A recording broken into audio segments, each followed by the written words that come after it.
बेशुमार शोहरत देखने के बाद भी सड़क पर आ गए ये बॉलीवुड सेलिब्रिटीज। परवीन बाबी अपने समय की सबसे कामयाब और ग्लैमरस अदाकाराओं में से एक थी, लेकिन उनके जीवन के अंतिम सालों में कठिनाइयों ने उन्हें घेर लिया था। उनकी जिंदगी के बारे में कई बातें ऐसी हैं जो फिल्म इंडस्ट्री का काला सच उजागर करती हैं।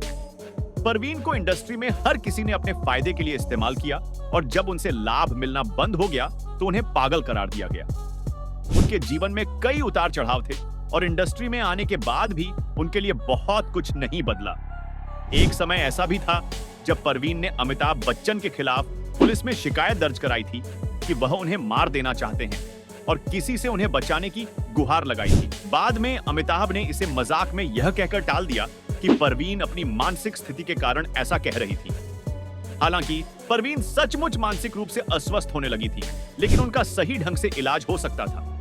इसके बजाय उन्हें इतनी भारी मात्रा में दवाएं दी गईं कि उनकी मानसिक हालत और भी बिगड़ गई। अपने जीवन के अंतिम सालों में परवीन ने खुद को दुनिया से अलग कर लिया और किसी से बात करने में भी डरने लगी। 2005 में जुहू स्थित उनके फ्लैट में उनकी मौत हो गई, जिसका कारण हार्ट स्ट्रोक बताया गया। भगवान दादा हिंदी फिल्म इंडस्ट्री के पहले डांसिंग स्टार माने जाते हैं। मिथुन और गोविंदा से भी पहले वह अपनी फिल्मों में खुद ही स्टंट भी करते थे और किसी बॉडी डबल का इस्तेमाल नहीं करते थे। जॉनी वॉकर जैसे महान कलाकार भी भगवान दादा के पास ऑडिशन के लिए आते थे और भगवान दादा ही वह व्यक्ति थे जिन्होंने जॉनी वॉकर को इंडस्ट्री में लाने का वादा किया था। भगवान दादा ने हिंदुस्तान की पहली हॉरर फिल्म भेड़ी बंगला 1939 में बनाई थी, लेकिन उनकी यह कामयाबी ज्यादा देर तक नहीं टिकी। भगवान दादा को अपनी फिल्म बनाने के लिए जीवन भर की कमाई और यहां तक कि अपनी पत्नी के गहने भी बेचने पड़े।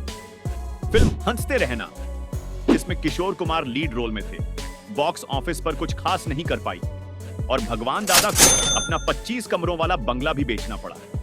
इसके बाद उन्हें मुंबई की एक चाल में 2 कमरों के घर में रहना पड़ा। अपने आखिरी दिनों में वे अकेले थे। उनके दोस्त और परिवार सभी उनसे दूर हो गए थे और इंडस्ट्री से भी किसी ने उनकी मदद नहीं की। विवेक ओबेरॉय ने बॉलीवुड में एक धमाकेदार शुरुआत की और वे एक बेहद कामयाब अभिनेता बनने की क्षमता रखते थे। उन्होंने कई हिट फिल्में भी दी, लेकिन उनके बुरे दिन तब शुरू हुए जब उन्होंने ऐश्वर्या राय के साथ फिल्म की। इस फिल्म के बाद ऐश्वर्या और विवेक के बीच नजदीकियां बढ़ने लगी और ऐश्वर्या उस समय सलमान खान की करीबी मानी जाती थी। जब सलमान को इस बात का पता चला तो उन्होंने विवेक का जीना मुश्किल कर दिया। एक रात सलमान ने विवेक को 50 से भी ज्यादा फोन कॉल किए, जिन्हें उठाने की हिम्मत विवेक नहीं जुटा पाए।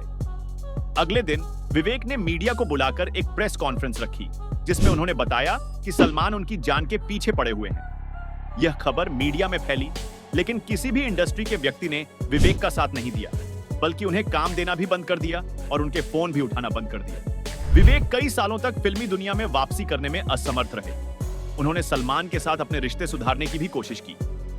एक अवार्ड शो में डांस परफॉर्मेंस के दौरान विवेक ने स्टेज पर कान पकड़कर सलमान से माफी मांगी, लेकिन सलमान ने इसे नजरअंदाज कर दिया और विवेक को माफ नहीं किया।